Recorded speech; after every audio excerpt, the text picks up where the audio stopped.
Hello, my name is Jeroen van den Bos. Today I'm going to talk about comparing writing projects in academia.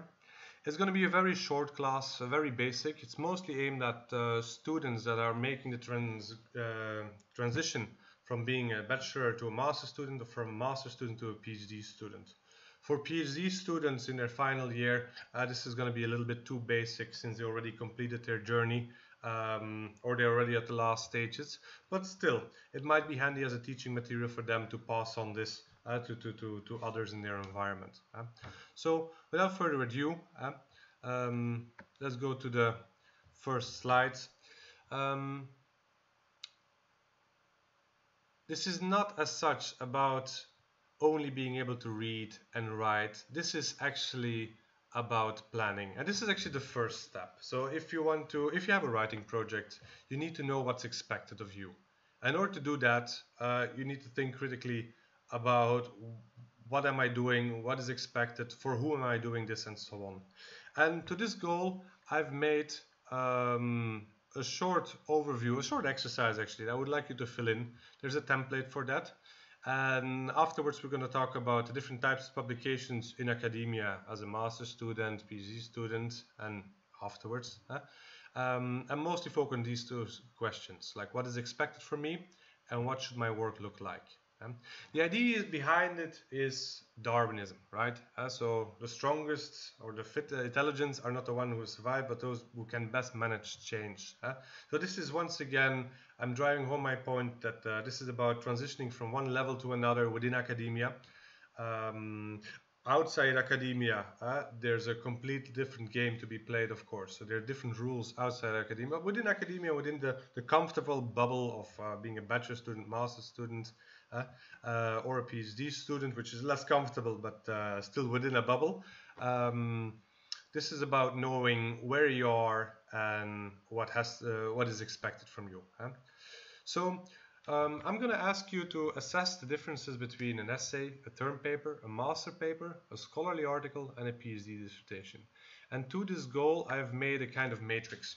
And if you pause this video on YouTube and you go below in the comment section, you will find a link. If you click on this link, you will get the following Word file, this one. So this Word file is, as you can see, is going to be identical to the one that I'm going to ask you to fill in here. So here you have the same blank spaces. So pause the video for a second, download this, and take a while to fill this in and see if you can complete the blanks. This is, if you do not do this and you just move on to the video and you will continue watching it without doing the exercise itself, you actually don't do the thinking process. So I'd really recommend you to download the file and try, just, brainstorm a bit, write some stuff down. It will actually force you to finalize your thoughts, and then we'll get back to this. So pause your video now and have fun with it.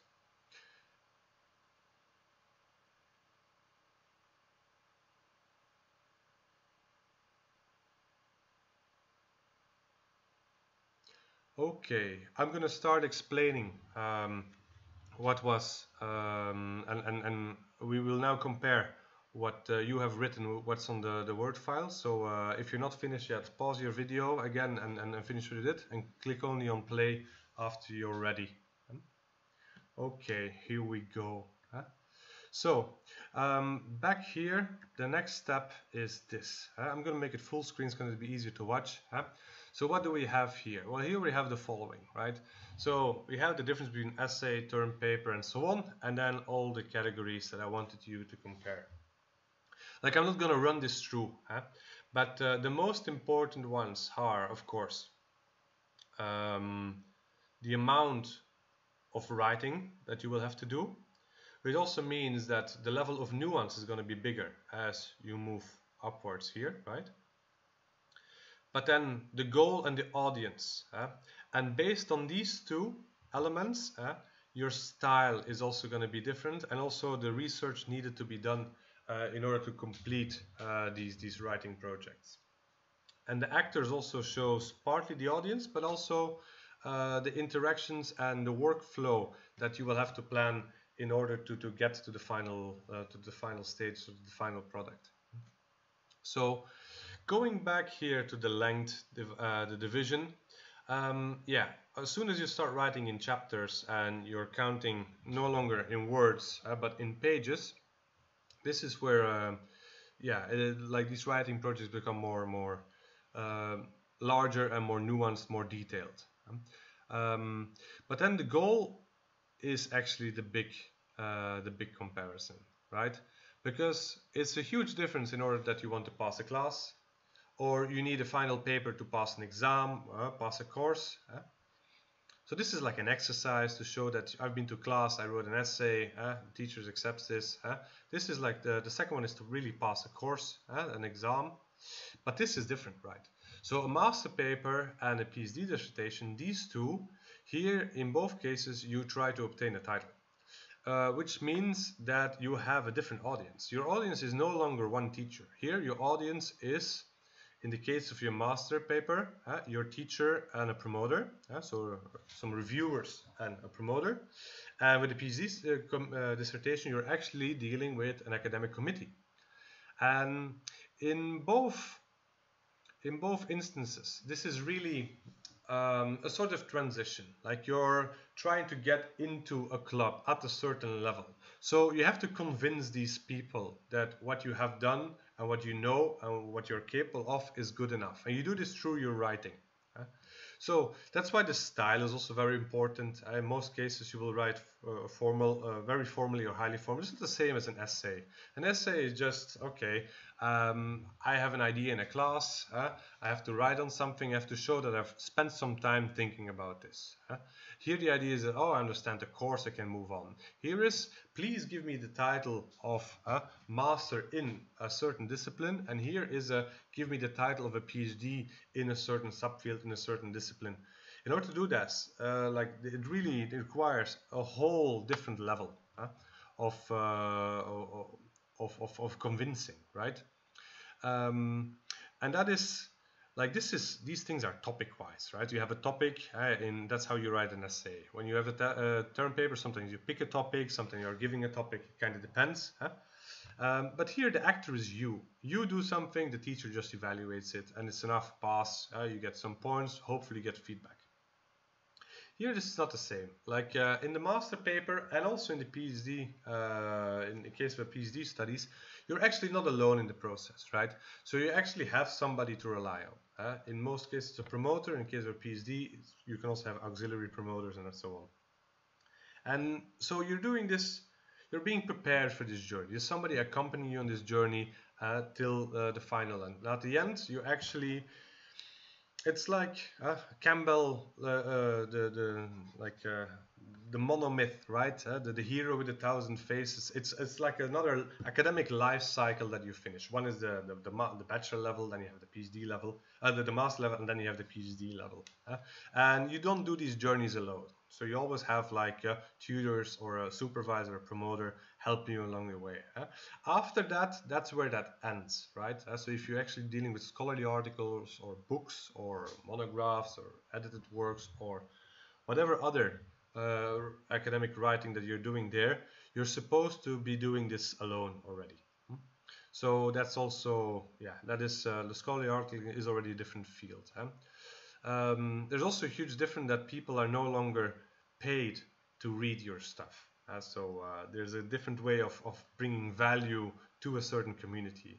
Here, in the case of master paper and PhD dissertation, you just have to convince them by showing I am good enough. And this is also reflected in the style. So in the style, you write very highly formally, you exhaustively cite your sources. Of course, you try to write comprehensively and structured enough, but actually you have to show all the time I have read enough, I have understood enough, and I can distill my own autonomous thoughts out of this. For a master paper, this is going to be selected research. And you're expected to do something new. It's mostly that you compile something within a certain field and you give your own take on this, or you compare some different approaches and you bring a little bit of new knowledge. With a PhD, you're supposed to go for the exhaustive level. You have years to do this. So your idea is to become an expert in the certain topic and then convince the committee that you really are this. So you will be grilled, there will be additional exams and so on. So going back here to the next slide.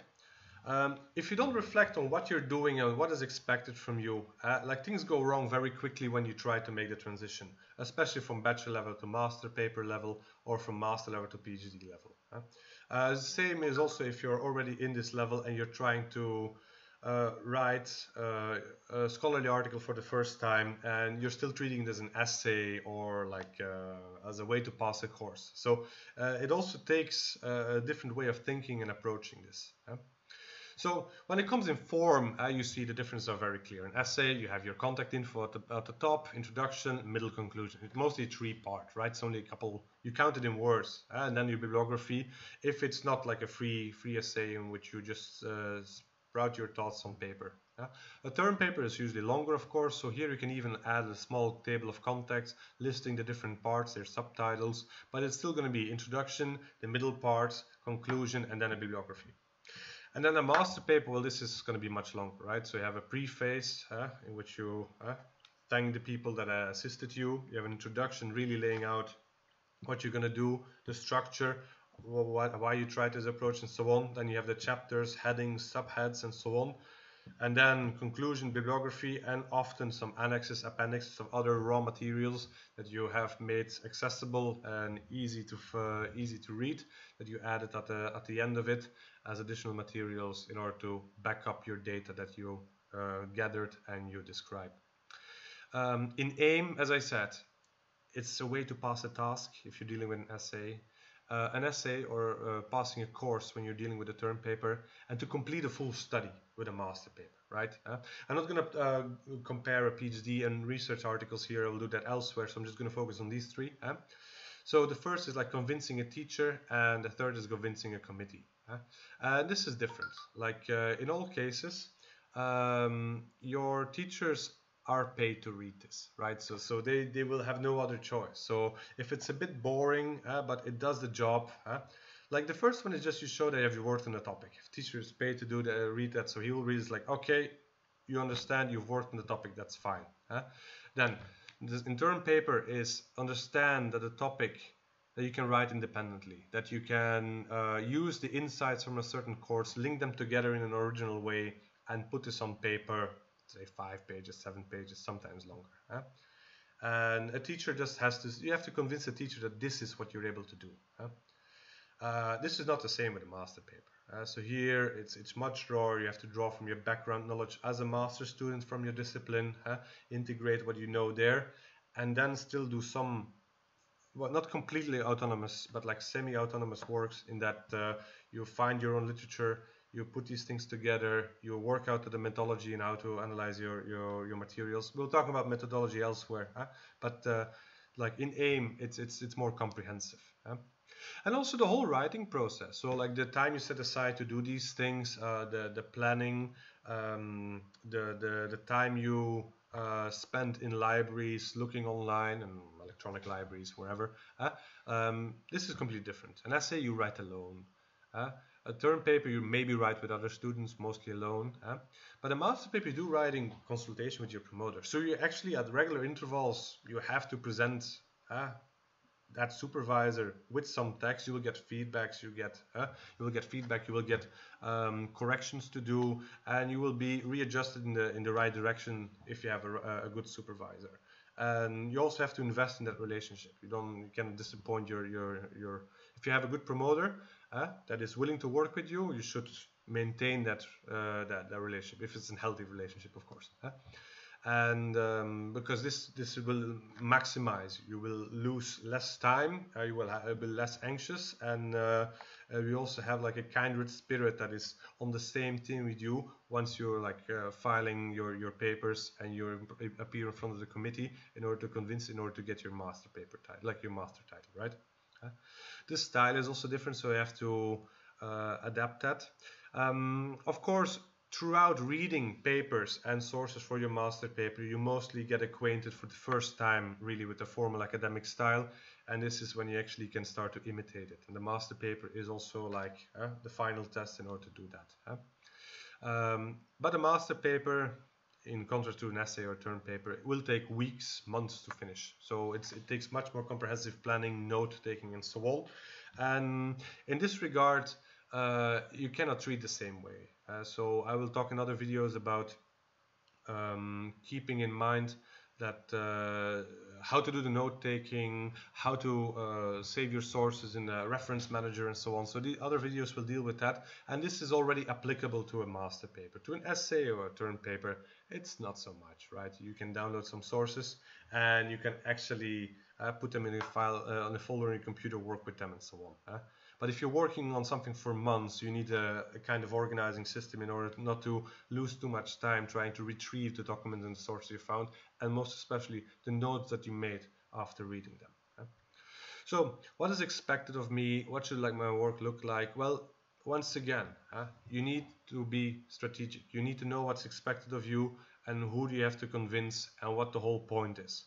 Without this in mind, yeah, you will confuse some of these elements, or you might confuse some of these elements, and yeah, you will lose a lot of time correcting what you already started, or you will end up panicky because you haven't done enough, or you will not pass because this is not what was expected of you. So structure, planning, and level of research matters, and these are things that you really need to know before you start, because the whole scale of your planning, the whole organizing of your research plan or writing project, it all depends by knowing and fitting these parameters in. I know this is basic, but I did want to highlight it. Some people might benefit from this, and if not, it gives hopefully this overview gives some people a clear overview of the different stages of the academic cycles. And check out my other videos that I'm making in this cycle of classes for other specific topics. Okay, thank you for your attention, and goodbye.